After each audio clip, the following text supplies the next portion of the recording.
Earth did not end with fire. It ended with silence. Centuries ago, humanity fled to distant stars, leaving our home behind a planet declared officially dead, poisoned, and broken. All satellites were shut down, all signals cut. Earth became a forbidden memory, a ghost world we were told to forget. But one man, Elia, couldn't forget it.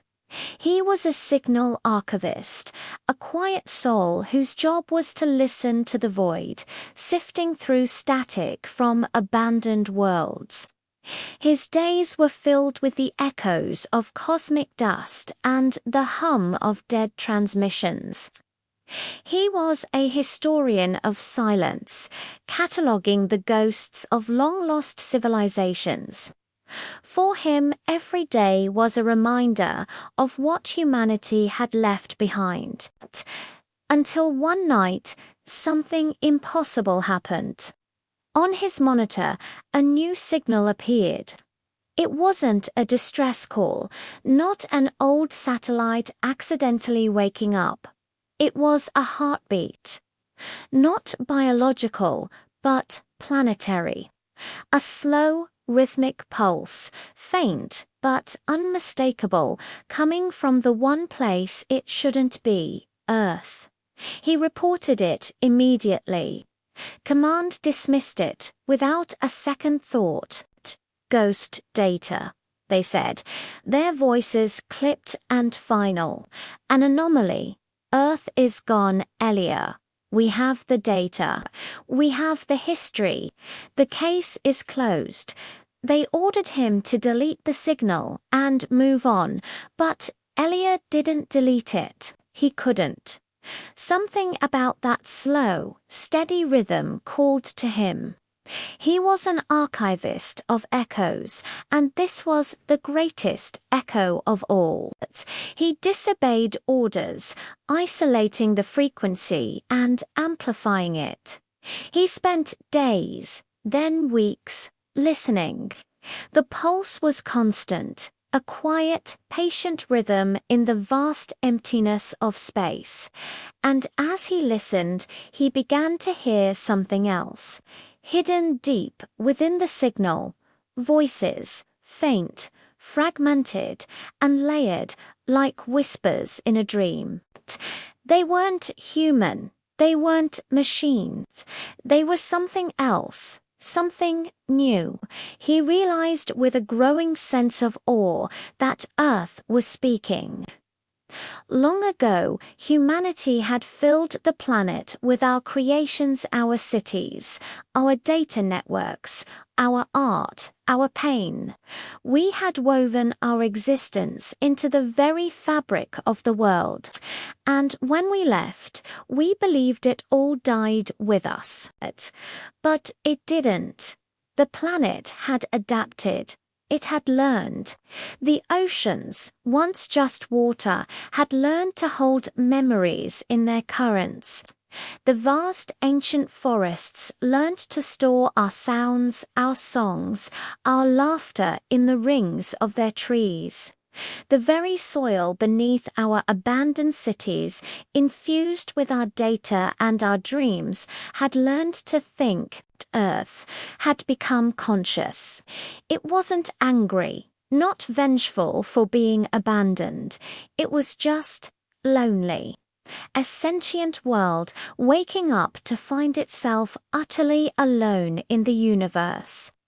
Elia knew he was on the brink of a discovery that would change everything, but he also knew that Command would never understand.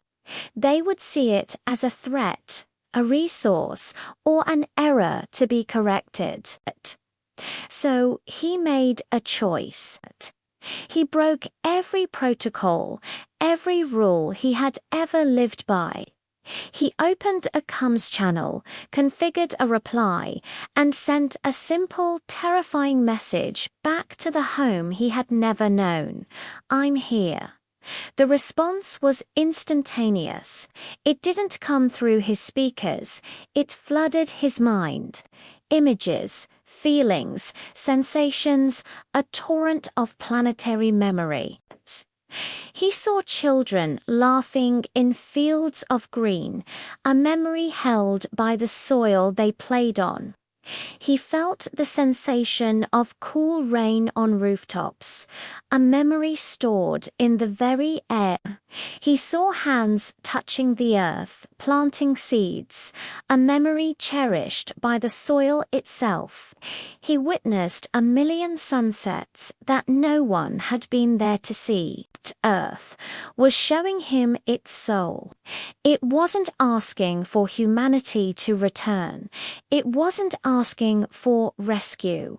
It had one simple, profound question for its long-lost children.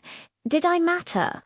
Tears floated from Elia's eyes in the zero gravity of his small station.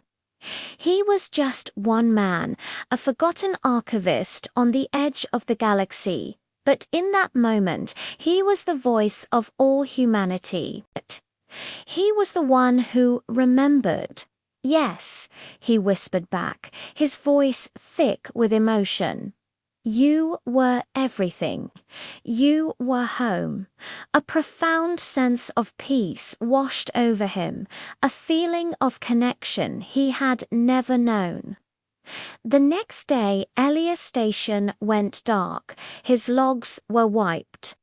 In the official records of the colony, signal archivist Elia simply ceased to exist. Command marked it as a system malfunction, a tragic but minor loss. They moved on, but the story doesn't end there. Decades later, a deep space exploration vessel charting unknown territories made a detour. Driven by old classified star maps, they pointed their telescopes toward a forbidden blue star. What their long-range sensors detected was impossible. Earth was healing. Vibrant green was spreading across continents where grey ruins once stood. The atmosphere was clearing, the toxic haze replaced by clean, breathable air. The oceans were no longer brown and choked, but a brilliant, shimmering blue, and deep within the planet's core, a new pulse beat stronger, more confident than before. No one knows what happened to Elia.